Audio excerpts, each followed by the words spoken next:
Hello and welcome to Secrets Mystery Manor. I'm your host, Psychic Zelda Kelly.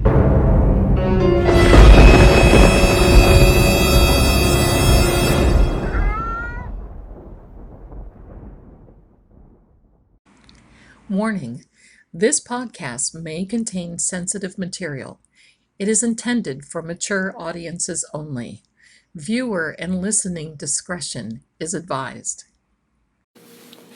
Hello, and welcome. Welcome to this episode of Secrets Mystery Manor.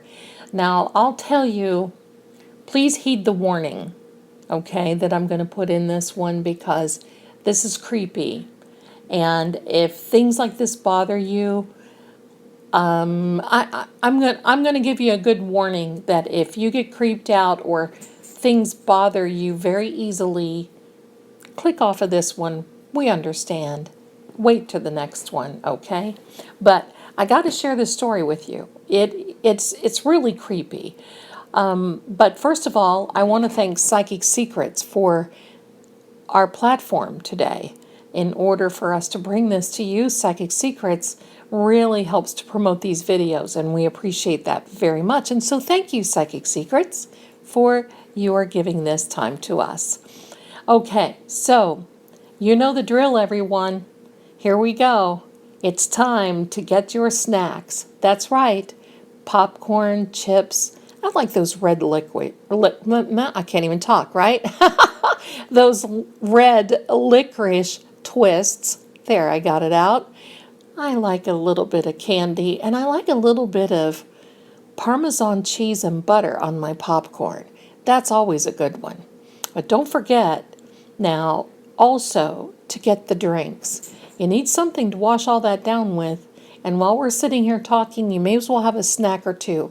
But the most important thing is get your little teddy bear and your blanket and snuggle in, because you're going to need that. You're going to need it, believe me, for this one. Now, the other thing is we have the kitty tribe. You know, they call a group of cats a cloud. Isn't that interesting? Well, my cloud has descended. They've been playing, so you're going to hear little meows and jumping around. And so all this creaking and twisting and turning and maybe even a little sigh or two, that's not paranormal. It's per-unnormal, okay? But it's normal around here. And for those of you who love to listen to these, I sure do appreciate you understanding. They're my family. They got to be here. So without further ado, years ago, I was still living in Ohio, and I was visiting with my grandmother and my step-grandfather. My step-grandfather worked at General Motors in Ohio. And I've got to tell you, he found out that this family that lived near where my grandparents lived were going on vacation to Indiana. They got into an automobile accident, and unfortunately it killed all of them. That's right, all of them, the entire family, and it included, I think, a grandparent as well. So that means children as long as the parents. Now, I'm going to give you the warning again now. You can click off. Now is the time for you to click off if these things bother you. All right? So, going forward, there was a lot of talk about this house, and it sat empty. Actually, it was not empty, but there was no one there. And people had found out that worked with my grandfather that, and by the way, I call him my grandfather because there are no steps in my home except to get from one floor to the other, right? We don't have that. We're all family. So my grandfather worked didn't know this man, but they were a young family. But he knew who he was. So everyone was saying, you've got to go out to the house. You've got to go to this house. Now, you know my grandmother. For those of you who are tuning in for the first time, my grandmother was very psychic, very intuitive, and she was very, very well known, I believe, in that area through a few states. And she worked in a time where we didn't have a lot of the psychic shows or a lot of psychic things that we do now. And believe me, she was excellent. So right away, my grandmother calls me and says, "Zell, we got to go over to this house." So we went in the daytime, and we were going to drop Grandpa off for his afternoon shift. We went out to lunch first. We decided we were going to go to this house. Now, when I think back, I felt so uncomfortable going into this home. I felt even so uncomfortable talking about it. And I'm not advising anybody to do any of that. I just want you to know, okay? But we did it. We went over to this house after lunch and before Grandfather's shift at General Motors. So we walked in, we went through the garage, we walked in, and there was just a certain air in this house you could not explain. My grandmother grabbed onto my arm and she would not let me go. And it was not because she was afraid, it was because she wanted to hold on to me. There were definitely entities there. It was definitely an occupied home, but not with human beings. It really bothered us because there were pictures up. There was the electric was still on. There were things you could tell that they had packed their suitcases and ready to go. And there were notes on the kitchen cabinets that they had made for a grocery list for when they got back. I mean, it was very, very sad. And walking around through this home with all these furnishings, finishes, the electric was on, the refrigerator was on, there was food in the refrigerator for everything that was going on like that. And of course, there had been other people there because it had been talked about at my grandfather's works at the shift, on his shift. So it was sad, very horribly sad. But the more that we walked through this house, the heavier it felt. I mean, entirely heavy. We could feel a breathing. We could feel a cold air coming through some of the rooms. My grandmother would really pick up on things like that, and she would say how chilly she was in this home. And I mean, it was in the summer when we were there, and it was not chilly at all. It was quite warm in this house, but she was remarking how chilly it was and how it was she was very uneasy there. We don't know what it was, honestly. And to this day, when I look back, I'm not sure if there was something there that was there with his family before they left, or if it showed up after, or if it had been there during the time they were there. Nobody will know. I mean, nobody knows at all. It was a split level home.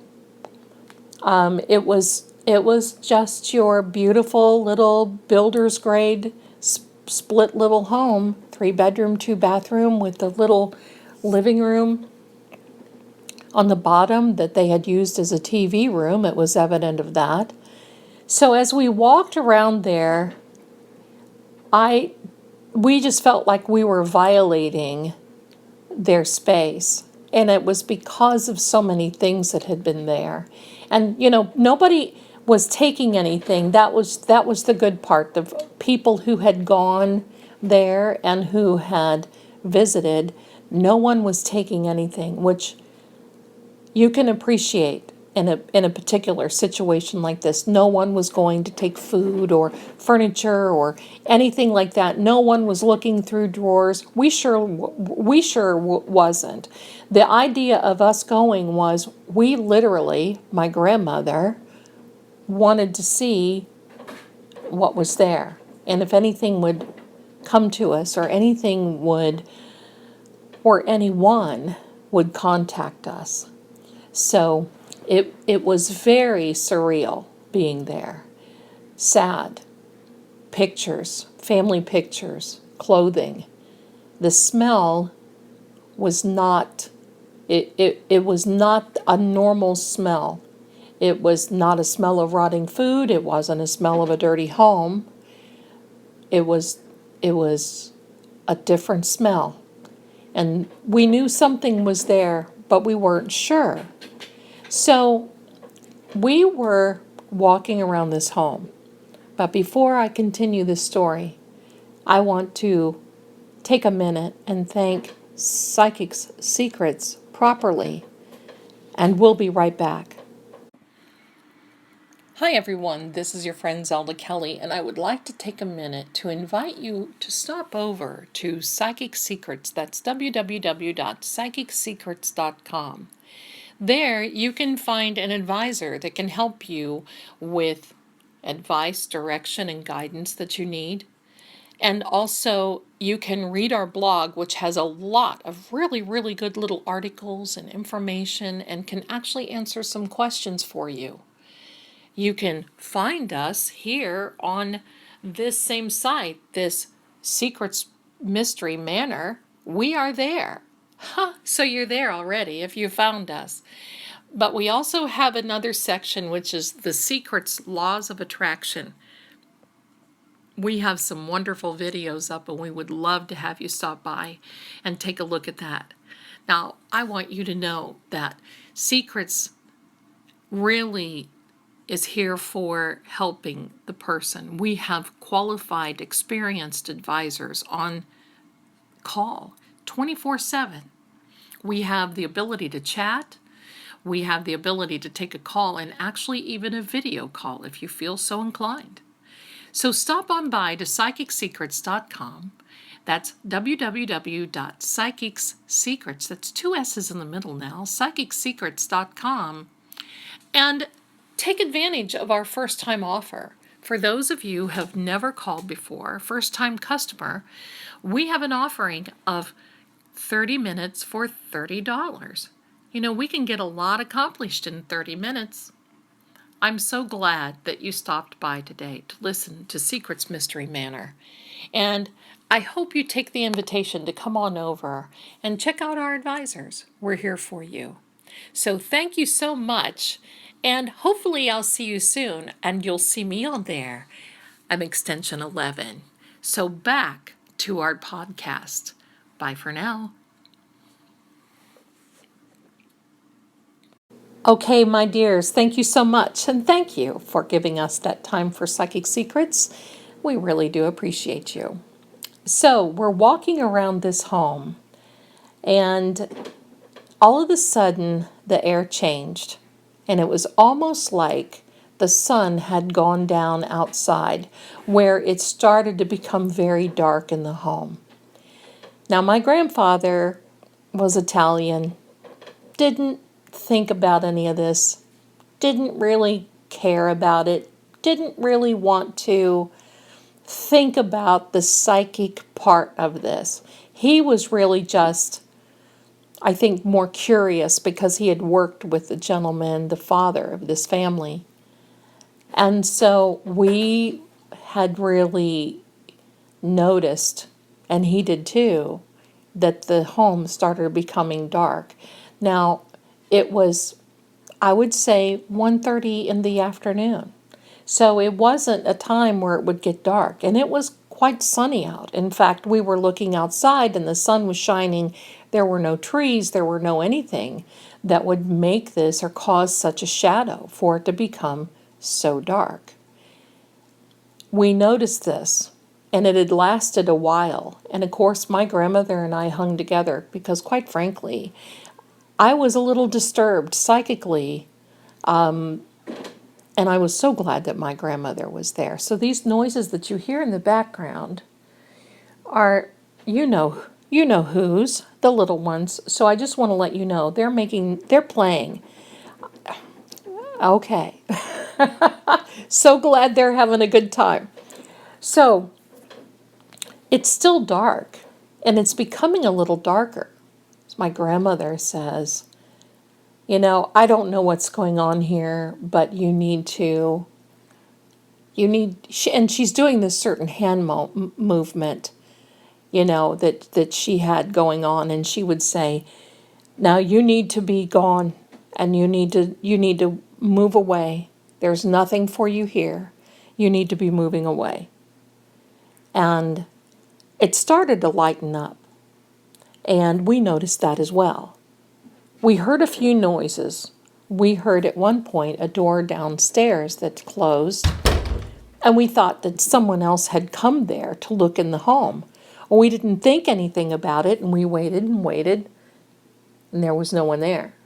So my grandfather went downstairs, and there was no one there, and we just kind of passed it off as, oh, maybe it was the wind, maybe it was just, whatever the case may be. Maybe it was just something.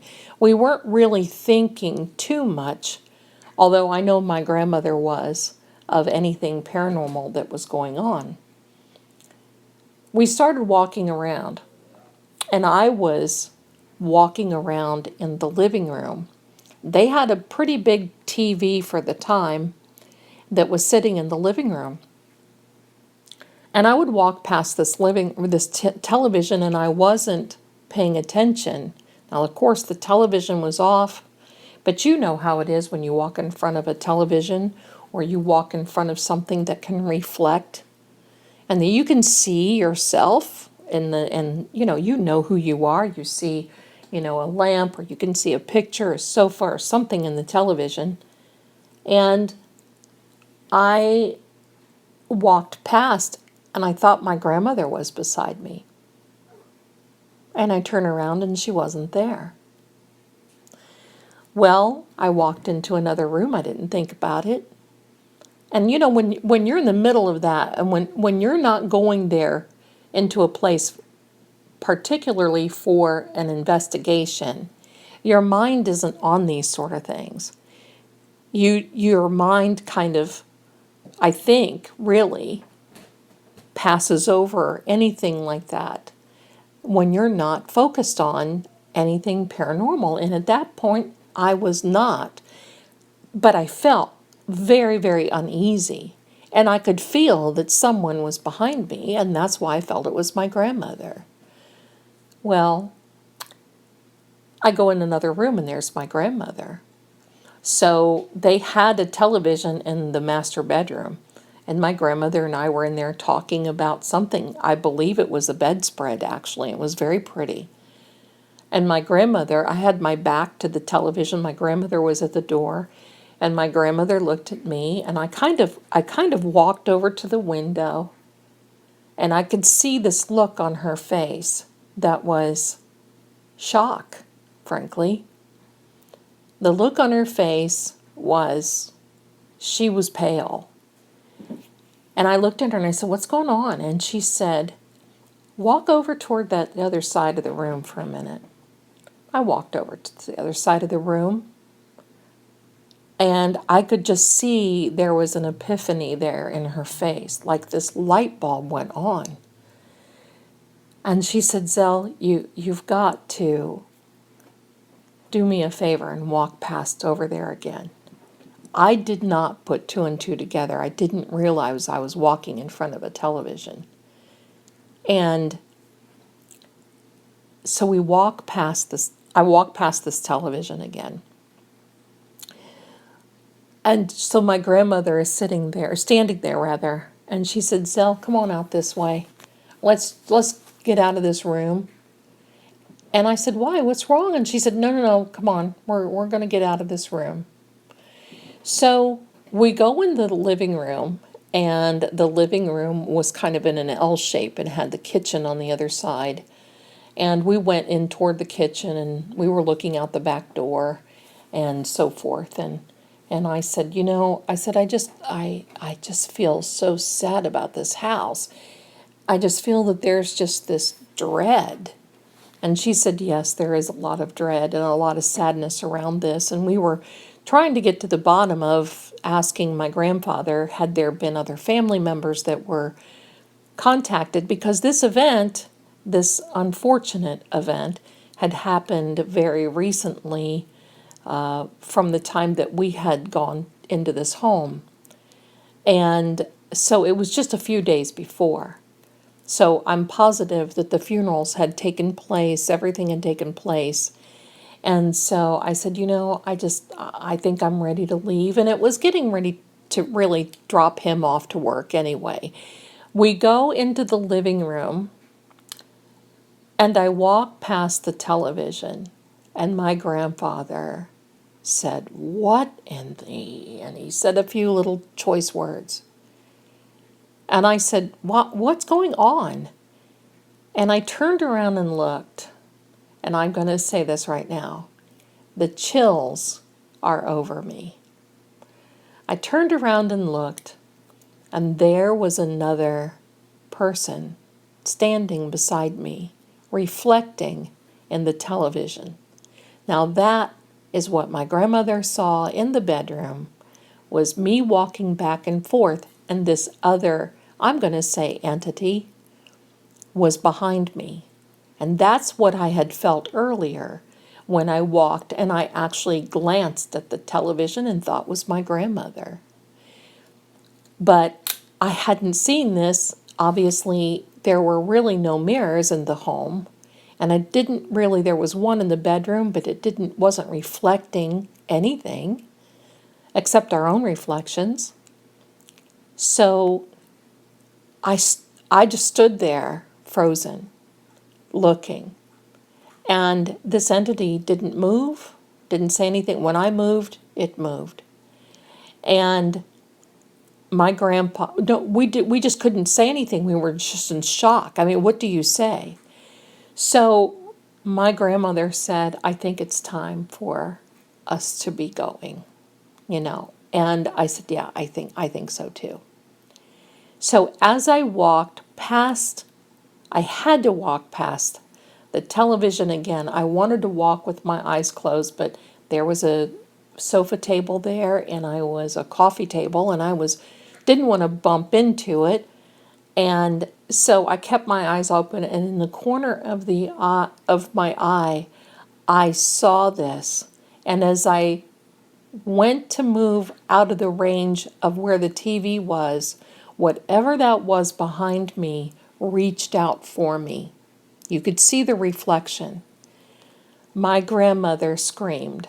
That was one of the first times that I had ever seen her upset. It didn't scare her, but it was shocking. And I mean, well, she didn't like scream like the B movie screams. It was just, you know, it was like an expression. It was like, oh my gosh. And as I walked, and all this was happening, and I walked out of the frame, and I caught the entity reaching out toward me, I turned around and I said, you have to stay here. And just then, that TV went on and was rolling that white, what they call white noise. I tell you right now, I have chills, and that the air is very cool here, and it is, I'm protected. I don't have to worry about that. I don't have to, but just the idea of reliving that and telling you again is something that I don't know if I ever want to relive that or see that again. That was, and it was smaller than me. It wasn't as tall as me. Its head, it was like a form. Its head came up to about where my shoulder. I'm pretty tall. I'm 5'10". And so its head came up to about my shoulder.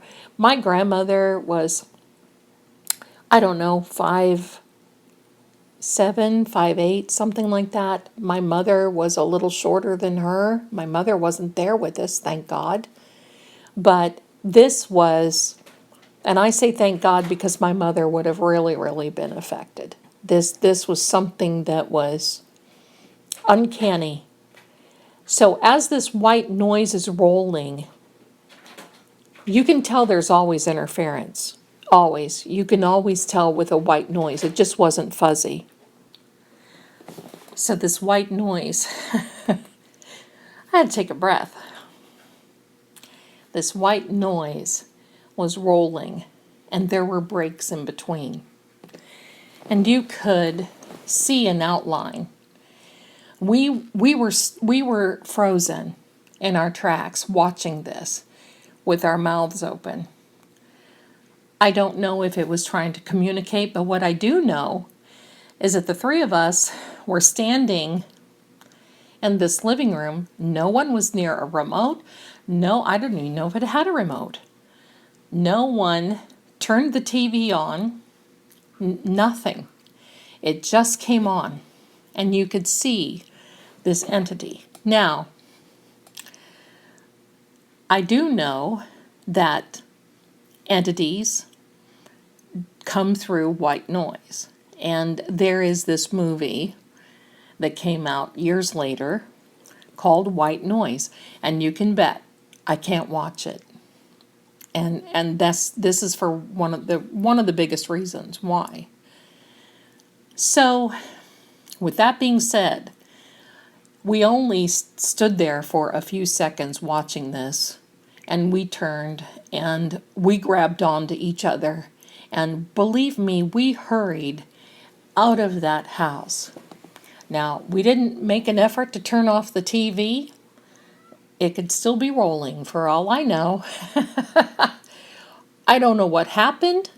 We never went back to find out. We never asked. Nothing. And so we dropped my grandfather off at work. And my grandmother and I were pretty quiet on the way home. And you can imagine why. We didn't really know what to say. We did ask Grandpa to find out a few things if he could, but he couldn't. And we just decided the best thing to do was drop it and not talk about it. This was something that was unbelievable to many people, except in my family. We believe all this stuff. I mean, that's the way it is.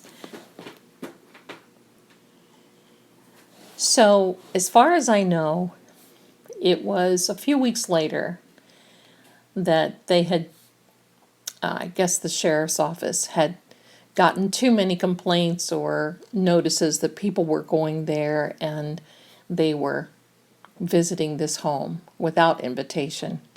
And they taped off this house. They put notices on it, no trespassing, and so forth. And from that moment on, we had gone past there a few times, but that was it. We never revisited again. And unfortunately, I don't know their names. If I did, I don't remember. This has been 40 years ago. I gotta tell you, now I've dated myself, right? So, but that was my experience of going in this home. Were we uninvited as far as they were concerned? I don't know. Were they trying to get us a message? I don't know. Why was an entity following me around in the home? That I certainly don't know, but what I do know is I sure didn't sleep for a few nights, and I sure did not walk in front of any televisions for a long time. So anyway, that's my story, my darlings. And creepy as it is, I hope that maybe someday we'll find answers to these things that happen like this. And I know a lot of you have had experiences. If you've had an experience like this, where you've seen a reflection in a television with no one else is there, please put it down in the comments. And if you'll do us a favor and please like, share, and subscribe to also this channel, we greatly appreciate it. But until we see you the next time, you be well and you stay safe, and you especially have a brave heart. Because in this business, we sure do need it, don't we? This is Zelda Kelly, and I'm signing off for now, but I'll see you again very, very soon. Bye for now. Until next time, thanks so much for listening. I just love this, don't you?